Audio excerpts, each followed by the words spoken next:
ఈ భూమి మీద జరిగే అతి పవిత్రమైన వివాహాల్లో ఒక అద్భుతమైన దివ్య కళ్యాణమే శ్రీ వెంకటేశ్వర స్వామి వారి కళ్యాణం. ఈ కళ్యాణంలో ప్రేమ, భక్తి, రుణబంధం, అలాగే ఒక రహస్యం కూడా ఉంది. మరి ఈ దివ్య కళ్యాణం ఎలా జరిగింది? అసలు పద్మావతి దేవి అమ్మ ఎవరు? స్వామివారు ఎందుకు కుబేరుడి దగ్గర రుణం తీసుకున్నారు? ఈ విషయాలు అన్నీ ఈ వీడియోలో తెలుసుకుందాం. వీడియో లాస్ట్ వరకు ఎక్కడ కూడా స్కిప్ చేయకుండా చూసేయండి. కాలాన్ని వెనక్కి తిరిగి చూస్తే వైకుంఠంలో మహాలక్ష్మి అమ్మ మరియు శ్రీ మహావిష్ణువు ఉండేవారు.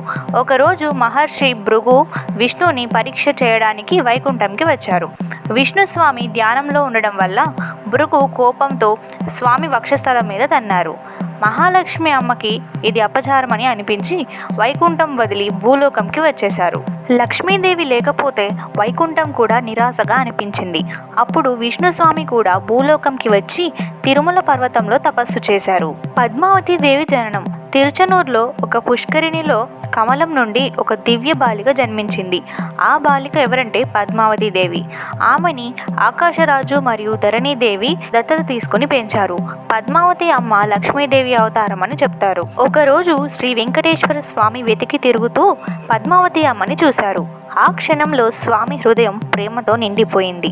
పద్మావతి అమ్మ కూడా స్వామిని చూసి మనసులో ప్రేమ కలిగింది. ఇరువురు మధ్య దివ్య ప్రేమ ప్రారంభమైంది. వివాహం కోసం రాజకీయ రీతిగా పెద్ద మహోత్సవం నిర్వహించాలని నిర్ణయించుకున్నారు. అప్పుడు స్వామి దగ్గర సంపద లేకపోవడం వల్ల దానాధ్యక్ష అయిన కుబేర దగ్గర రుణం తీసుకున్నారు.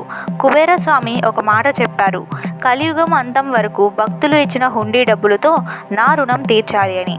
అందుకే ఈ రోజు వరకు కూడా తిరుమలలో భక్తులు హుండీలో డబ్బులు వేస్తారు అని నమ్మకం. అలా ఎంతో వైభవంగా వేదిక మంత్రాల మధ్య దేవతలు సాక్షిగా శ్రీ వెంకటేశ్వర స్వామి మరియు పద్మావతి అమ్మ వివాహం జరిగింది. ఈ దివ్య కళ్యాణం జరిగిన స్థలం తిరుమల వెంకటేశ్వర స్వామి టెంపుల్. ఈ రోజు వరకు కూడా ప్రతి సంవత్సరం శ్రీవారి కళ్యాణోత్సవం ఎంతో వైభవంగా జరుగుతుంది. కొన్ని పురాణాల ప్రకారం లక్ష్మీదేవి తరువాత వచ్చి స్వామిని చూసిందట. కానీ స్వామి 2 రూపాల్లో ఉండడం వల్ల లక్ష్మి మరియు పద్మావతి ఇద్దరూ కూడా స్వామితో కలిసి దివ్య స్థితిలో ఉన్నారు అని భక్తులు నమ్ముతారు. గోవిందనామం పలికిన ప్రతి మనిషి జీవితంలో శాంతి వస్తుంది. మీరు తిరుమలకి వెళ్ళినప్పుడు స్వామిని చూస్తూ ఒక్క నిమిషం ఈ దివ్య కళ్యాణం గురించి గుర్తు చేసుకోండి. ఈ వీడియో మీకు ఎలా అనిపించింది? నచ్చితే గోవింద గోవింద అని కామెంట్ చేసేయండి. అలాగే వీడియోని లైక్ చేసుకోండి, షేర్ చేయండి. అలాగే మన ఛానల్ని సబ్స్క్రైబ్ చేసుకోండి.